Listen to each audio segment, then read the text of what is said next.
네, 안녕하세요. 판다 주식TV입니다. 5월 24일 월요일 오후에 바이두 관련한 정보 영상을 준비했습니다.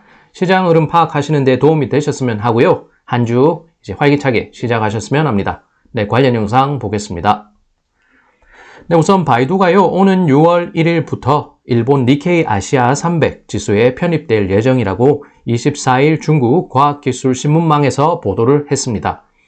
관련 소식에 따르면요, 최근 니혼 케이자이 신문은 앞으로 6월 1일부터 니케이 아시아 300 인베스터블 지수 편입 종목을 재편한다고 밝힌 바 있습니다.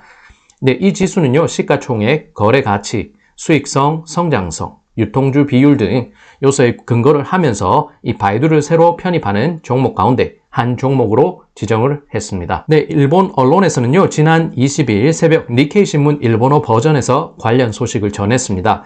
그러고 나서 보면요, 니케이 아시아 영문판은 이것보다 하루 일찍인 19일 밤에 관련 소식을 전하기도 했습니다. 네, 그래서 주요 부분을 보게 되면요, 이 바이두가 신규 편입 종목 26개 가운데 한 곳으로 이름을 올린 가운데 제외 종목은 인도 자동차 부품업체인 마더선 수미 시스템즈라는 곳이 포함해서 18곳이었습니다. 네, 최근 바이두는 1분기 실적을 발표했습니다. 이 바이두 1분기 매출액이 281억 위안으로 전년 동기보다 25% 증가한 것으로 나타났습니다. 최근 2년 기준에서 최고 성장세를 나타낸 가운데 이 순이익은 43억 위안을 기록했는데요. 이 시장 컨센서스를 상회하는 실적에 이 종목에 대한 긍정적인 평가가 나오고 있습니다.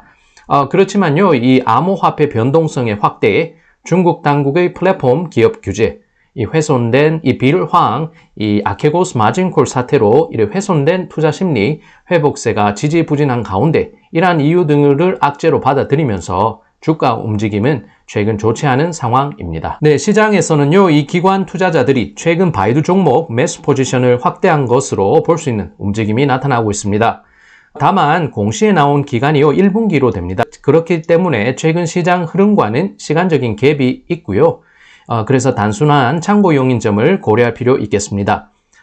보게 되면은 이 투자 거장 조지 소로스 산하의 소로스 펀드가 지난 1분기 기준 7,700만 달러 이 규모로 바이두 종목을 매수한 것으로 나타났습니다. 이는 빌황 아케고스 마진콜 사태로 바이두 주가가 폭락한 이후 진행된 매집이었다는 설명입니다. 네, 한편 이 노무라 홀딩스도요, 지난 1분기 바이두 주가 상승에 베팅을 하는 이 선물 옵션, 다시 말해 콜 옵션 규모를 늘린 것으로 나타났습니다. 1분기 매수 포지션 관련 공시를 보게 되면 이 노무라는 지난해 4분기보다 매수 규모를 26% 줄이는 보수적인 투자 행태를 보였는데요. 그렇지만 바이두 콜옵션 규모는 대폭 늘린 것으로 공시는 밝히고 있었습니다. 네, 1분기 노무라의 바이두 콜옵션 신규 매수분은 708만 6천 주, 시총 기준으로 하면 15억 4,600만 달러 수준이었습니다. 이 노무라가 지난 1분기 최대로 매수했던 자산 규모였고요. 이런 1분기 이 바이두 대량 매수세로 바이두 콜옵션 규모가 노무라 전체 매수 포지션 가운데 비중이 3.51%를 기록했고, 이는 상위 6%를 기록하는 것이라고 이 통계치가 밝히고 있습니다. 이제 보면요, 미국의 자산 운용사인 Point72 Asset Management라는 곳에서도 지난 1분기 이 바이두를 매집한 것으로 나타났습니다. 이 자산 운용사는요, 지난 1분기 신규로 437개 종목을 매수했고, 221개 종목은 보유 규모를 확대했다고 전해졌습니다. 바이두는 종목별 비중에서 상위 4위인 것으로 알려졌고요. 이 포인트72의 스티븐 코헨은 현재 5,396만 달러 규모 바이두 종목 23만 6,700주를 보유하고 있다고 이렇게 밝혔습니다. 그래서 여기 사진을 보면 이 빌리어네이어 스티브 코헨에서 이 포인트72 이 자산운용의 로고와 함께 나와 있는 사진 있습니다. 네, 지난 19일 기준 하면요, 기관 33곳에서 이 바이두 종목 매수 의견을 낸 것으로 알려졌습니다. UBS 리서치 센터는요, 이 바이두의 비광고 사업 부문이 이 회사 다각화 전략에 큰 힘을 실어주고 있다고 평가를 했습니다. AI 부문, 특히 스마트 클라우드, 자율주행 사업부의 매력도 경쟁력, 상용화 수준 등이 대폭 제고되는 중이라는 설명이고요. 이 단기적으로 봤을 땐 바이두의 비광고 사업부의 주력 수입원은 자율주행은 아니고 스마트 클라우드가 될 것이라는 분석을 냈습니다. 바이두가 최근 인수한 라이브 방송 플랫폼 중국 내 1위 업체 YY 라이브의 비광고 부문 실적 향상에 이 도움을 줄 수 있는 그 역할도 기대가 된다는 이런 전망 자료 내놨습니다. 네, 미국의 IB 제프리스 앤 컴퍼니에서도요, 이 바이두는 스마트 클라우드 자율주행 부문 관련해서 투자를 늘리면서 이 관련 부문이 이 회사 장기적 발전의 큰 부분을 차지하게 됐다고 분석을 했습니다. 바이두의 전면적인 스마트 클라우드 솔루션이 앞으로 인터넷, 미디어, 금융 서비스, 물류 등 이런 다양한 산업 부문에 걸쳐서 활용될 수 있을 것이라고 전망을 내렸고요. 또한 제프리스는 이 바이두의 비광고 부문 관련한 잠재적 시장 규모는 거대하기 때문에 앞으로 바이두 장기 발전 동력이 될 것이라면서요. 이 목표로 볼 수 있는 것은 앞으로 3년 내로 이 비광고 부문 매출액이 광고 부문을 웃도는 것이 될 것이라고 이렇게 밝혔습니다. 그리고 리엔홍 바이두 CEO는요, 이 최근 1분기 실적 발표 기간 중에 자율주행 사업부 아폴로의 상용화 방법을 밝히기도 했습니다. 이 상용화 방법은 세 가지로 구분할 수 있는데요. 첫 번째로는 자동차 제조업체들의 아폴로 자율주행 기술 솔루션을 제공하면서 이 자동차 업체들이 빠르게 자신들의 자율주행 역량을 구축하는데 힘을 실어주고 거기서 수익을 창출하는 것입니다.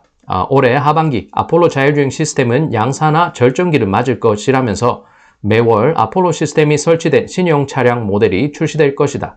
앞으로 3에서 5년 동안에는 아폴로가 설치된 차량이 100만 대에 달할 것이라고 자신의 예상 수준을 밝혔습니다.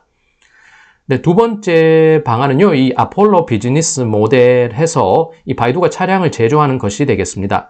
모든 공정에서 바이두가 관여를 하면서 자율주행 부문의 혁신을 토대로 하고 선진 기술을 가장 먼저 시장에 출시하는 것을 목표로 하고 있는 것입니다. 또 세 번째 방안은요, 이 완전 자율주행 차량 공유 서비스를 운영하는 것이 되겠습니다. 지난 3월 바이두는 허베이성 창저우시에서 중국 최초로 자율주행 서비스를 상용화 시범사업 운영할 수 있는 그런 자격을 획득한 바가 있습니다. 네, 미국의 IB 오펜하이머는요, 전자상거래, 모바일 통신, 컨텐츠 플랫폼 등 이런 분야에서 소비자 쟁탈전이 벌어지는 가운데 이 바이두는 여러 업체들과 경쟁에서 조금 뒤처지게 되면서 성장성, 수익성 부문에서 압박을 받아온 최근 흐름이었다고 평가했습니다. 그러면서 오펜하이머는요, 다만 현재 바이두는 새로운 기회를 맞는 것으로 보인다.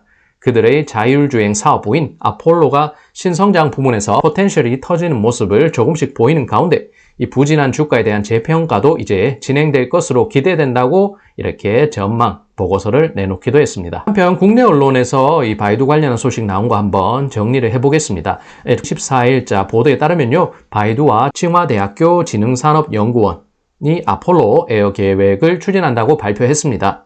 세계 처음으로 도로 측 측정 감지 기술만으로 개방된 도로에서 레벨 4급의 자율주행하는 차와 도로 협동 기술을 개발하는 게 목표인 것으로 전해졌고요.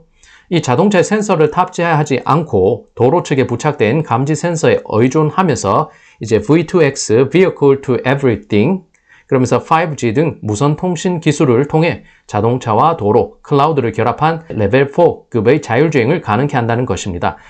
이 아폴로 에어 기술을 통해서 기존 자율주행 시스템의 센서 시스템을 대체할 수 있을 것이란 기대가 나오고 있습니다. 네, 여기까지 판다 주식TV였습니다. 이번 주도 건승하시고요. 성투하시는 한 주 되셨으면 좋겠습니다. 영상이 유익하셨다면요, 이 구독과 좋아요로 응원을 해주시면 제가 영상을 제작하는데 모두 다 큰 힘이 되겠습니다. 시청 감사드리고요. 그럼 저는 다음번 영상에서 또 찾아뵙겠습니다. 네, 그럼 즐거운 하루 되세요.